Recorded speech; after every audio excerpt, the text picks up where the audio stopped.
G'day ladies and gents, and welcome back to War Thunder with Mags. Today we'll be taking a look into the first of the new tanks for patch 1.77, starting with none other than the Leopard 2K. So let's go over the numbers. The Leopard 2K is Germany's newest rank 6 tank, carrying a battle rating of 8.7.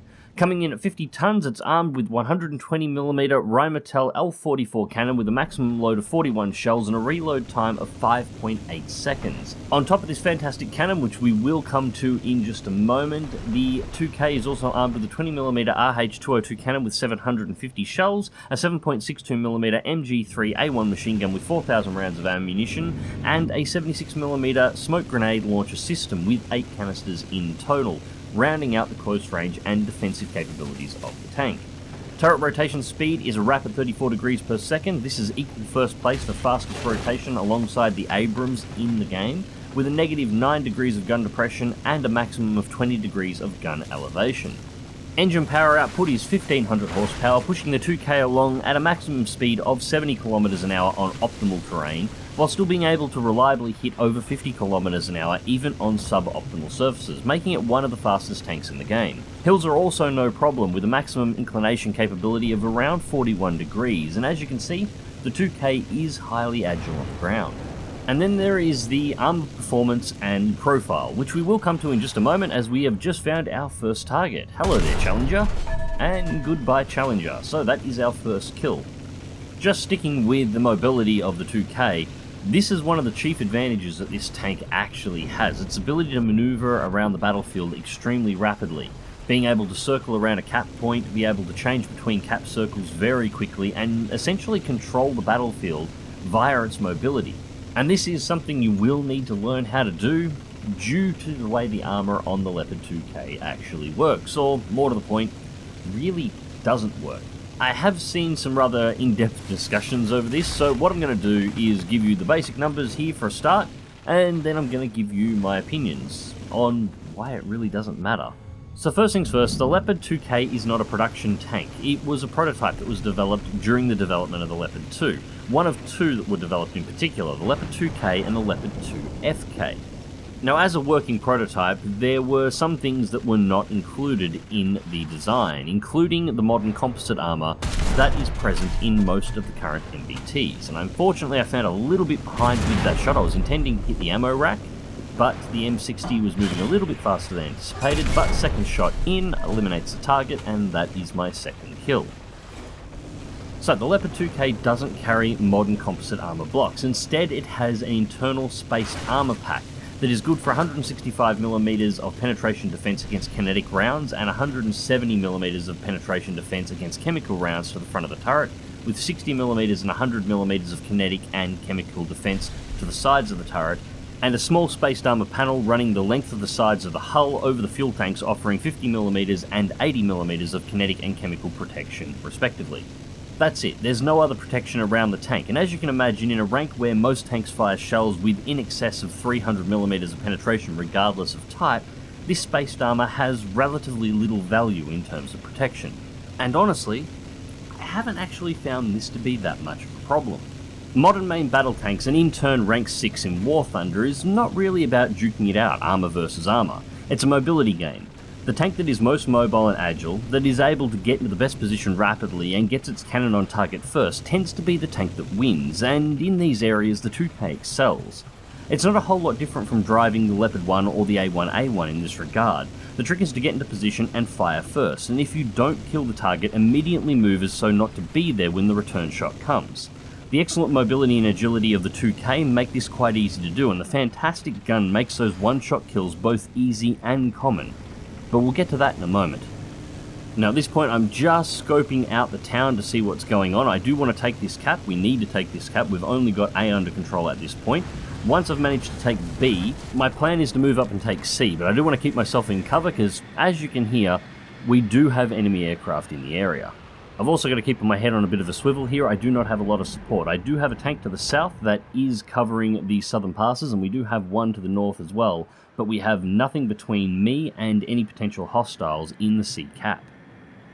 And with C secured, it's time to move out of the circle and see who is coming. Now, as I just said, I was planning on heading up to C, but as we can see, A is now under assault. So instead of moving up to C, I'm going to move over to the ridgeline and see whether or not I can get into a position where I can get my gun down into A and take out whoever is inside of that cap circle. Now, we have no tanks down there defending the point, but it does look like, reading the map, the tank to our north is beginning to move down towards A cap as well. So providing some sniper support will allow us to hopefully keep him alive and get him back into A cap. We can go deal with C cap once that has been done.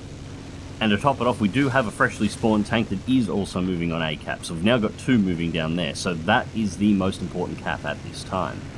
So we're just bringing ourselves up at the ridgeline. I do have to watch it, we are skylining a little bit here at the moment. And there is our target, that is an M551, third kill of the match, and we'll just pause here for a moment and just to see if there is anything else inside A cap, although it is not looking like it at this time. So before we get into the 2K's gun, let's talk a little bit about the armor angling and the profile. The armor angles on the front of the 2K are actually pretty good.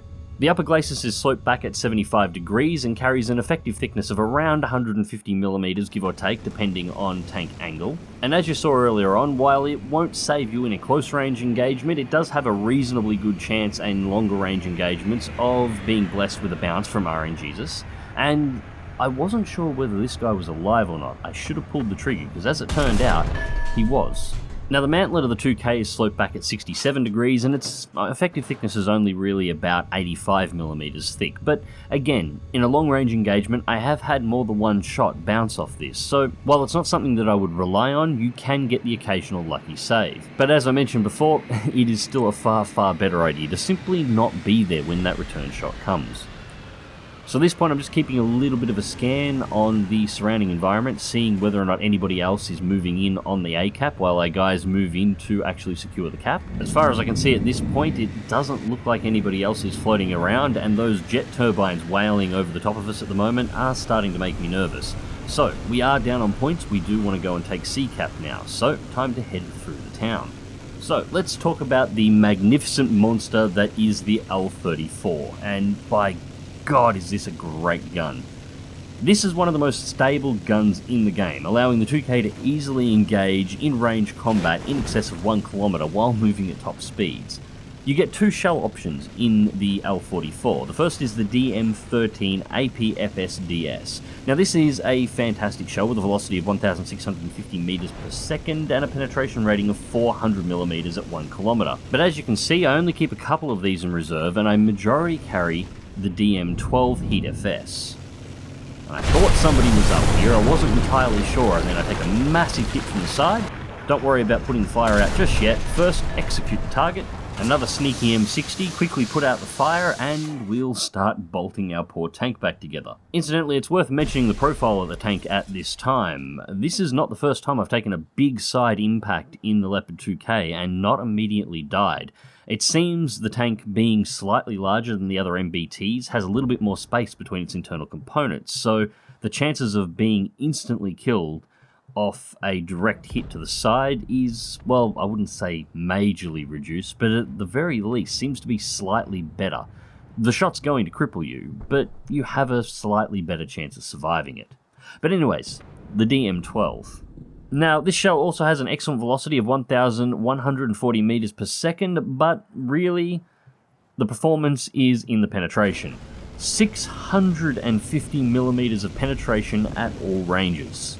The only tanks that can take an impact from this shell to the front with any chance of surviving is Challenger and Abrams, although even Abrams has a chance to still be penetrated, as its chemical resistance is only 600mm, and from there it relies on its 31mm of outer rolled homogeneous armor in conjunction with angle to increase effective thickness to be able to survive the rest of the penetration.